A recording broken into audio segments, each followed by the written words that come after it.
Está definida a final da Copa do Brasil. Ontem o Corinthians confirmou a classificação contra o Fluminense, enquanto o Flamengo na quarta venceu o São Paulo e também garantiu seu lugar na final. Essa vai ser a segunda final entre Flamengo e Corinthians em toda a história. A primeira foi a final da Supercopa em 1991, na qual o Corinthians levou a melhor. Em confrontos eliminatórios no geral, as equipes já se encontraram 8 vezes. O Flamengo tem uma pequena vantagem, 5 contra 3. Essa final será disputada no formato ida e volta, sendo o primeiro jogo dia 12 e o segundo dia 19, 2 quartas-feiras. O sorteio dos mandos ocorre na terça-feira que vem, dia 20. Quem vencer a final ganha um prêmio de 60 milhões e o vice fica com 25 milhões. Ou seja, quem levar a melhor no confronto vai ter acumulado no total 76 milhões de premiação ao longo da competição. E o vice, no pior dos cenários, já terá garantido ao menos 41,8 milhões de reais. Essa é a maior premiação que um time no território brasileiro e sul-americano pode conseguir disputando qualquer torneio por aqui.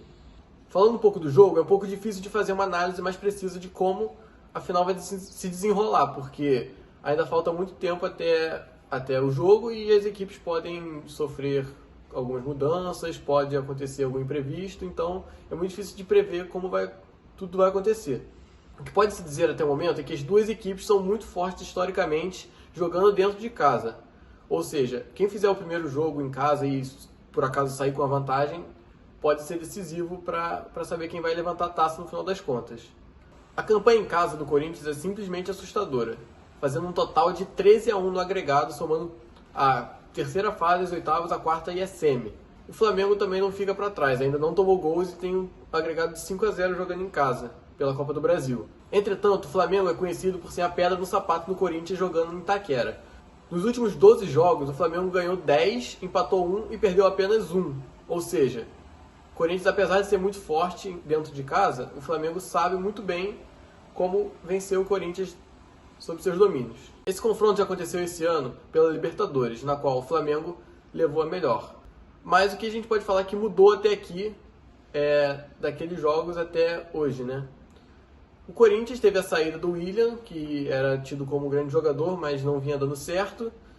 Acabou indo para o Fulham, rescindiu o contrato com o Corinthians. Mas, em compensação, ganhou o reforço do Renato Augusto, que não conseguiu jogar muito bem o duelo na Libertadores, estava com problemas físicos. Acabou jogando só o segundo tempo da volta, mas enfim, não conseguiu fazer diferença. O volante Fausto Vera também participou do último confronto, mas tinha acabado de chegar, não estava completamente adaptado. Hoje em dia ele já consegue fazer partidas melhores. Esse também é o caso do Yuri Alberto, que tinha acabado de chegar e não tinha deslanchado ainda no ataque do Corinthians. Hoje em dia ele já consegue fazer boas atuações e vive uma fase bem melhor. Pelo lado do Flamengo, não teve grandes alterações. O time é basicamente o mesmo, espera-se que a equipe seja a mesma. Os reforços que chegaram não conseguiram virar titulares ainda, mas isso não é um problema, já que o time está jogando muito bem, uma sequência muito boa. Não tem ninguém dando brecha para ser substituído no time titular. Falando de chance de título, é quase unânime que o Flamengo seja o grande favorito. Na minha opinião, eu colocaria 60% de chance para o Flamengo e 40% para o Corinthians. Nas casas de aposta, que é uma grande forma de medir esse favoritismo, as odds oscilam um pouco, mas o Flamengo paga ali entre 1,35 até 1,40, enquanto quem apostar no Corinthians vai ter um retorno maior de 2,75 até 3. Essa grande final, na minha opinião, tem tudo para ser a maior da história da Copa do Brasil.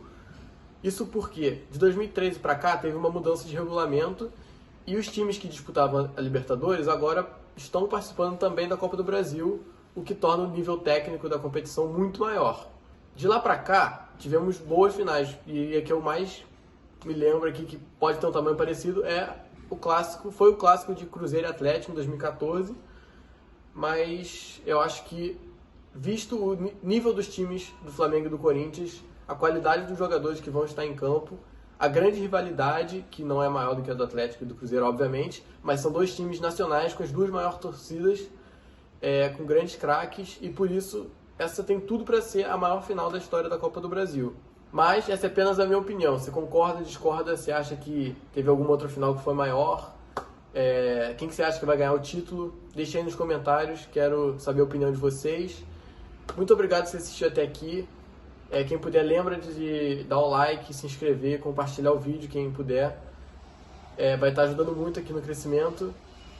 Muito obrigado pela paciência, pela audiência. Valeu!